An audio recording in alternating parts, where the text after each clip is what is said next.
I mean, one point that I would take away from it, which is both, relevant to China in particular and businesses all around the world, is not only to see state action in terms of this geoeconomic framework, but to plug one other book. I promise it's the last one. A recent book by Eric Heliner, an American professor, US-based professor, titled Neomercantilists, A Global Intellectual History, which his book is really about the history of neo-mercantilism. But I think the economic war is where we see it playing out today. And neo-mercantilism is, as he defines it, the belief in the need for strategic trade protectionism and other forms of government economic activism to promote the state's wealth and the state's power. And I think that businesses should really see government action through that lens, particularly on the international stage, for that way, through that framework for the foreseeable future. I think that both the United States and China, as well as other countries, will continue down sort of this neo-mercantilist path, and in some ways, the recent economic war we've seen is proof of industrial that. policy, right? Like you see this everywhere by now. But the one other lesson that I would take away is that although China is a rising power and I think has this long-term strategy to supplant the US as the key of node in the international economic order, that's a 20, 30, or 40-year agenda, and how China continues to treat foreign businesses, how it deals with third countries that it is a large lender to, will have huge implications for that,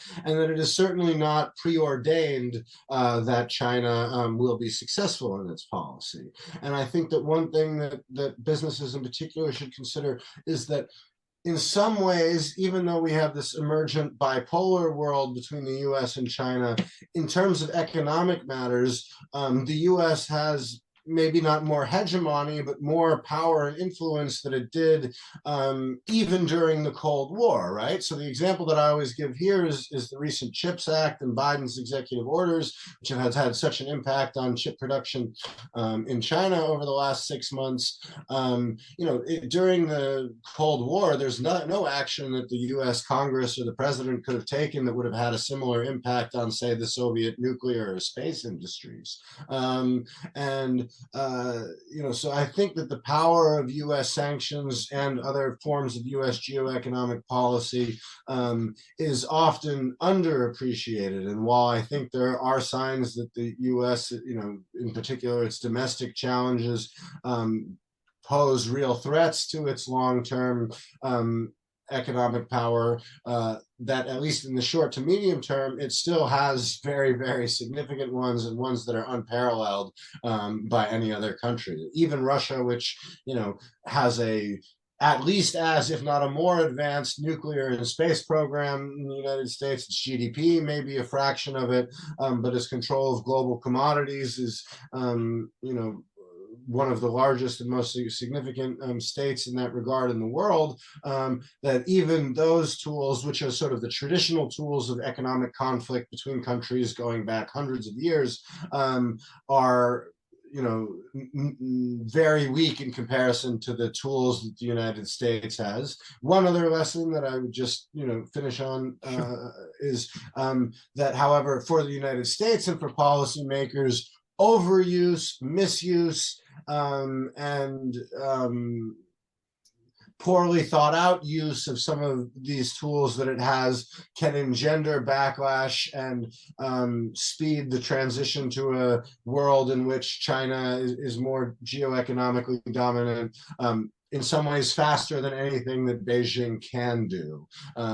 So, while we've seen huge Western unity behind the sanctions against Russia and a lot of the measures there, there are concerns that the Inflation Reduction Act and the US subsidies will cause competition with Europe, will push it away from the West.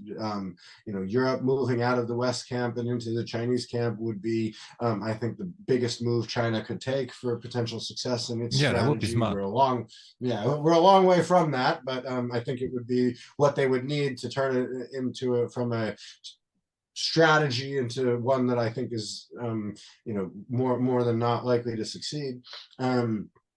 So yeah, I think that the U.S. has to be wise and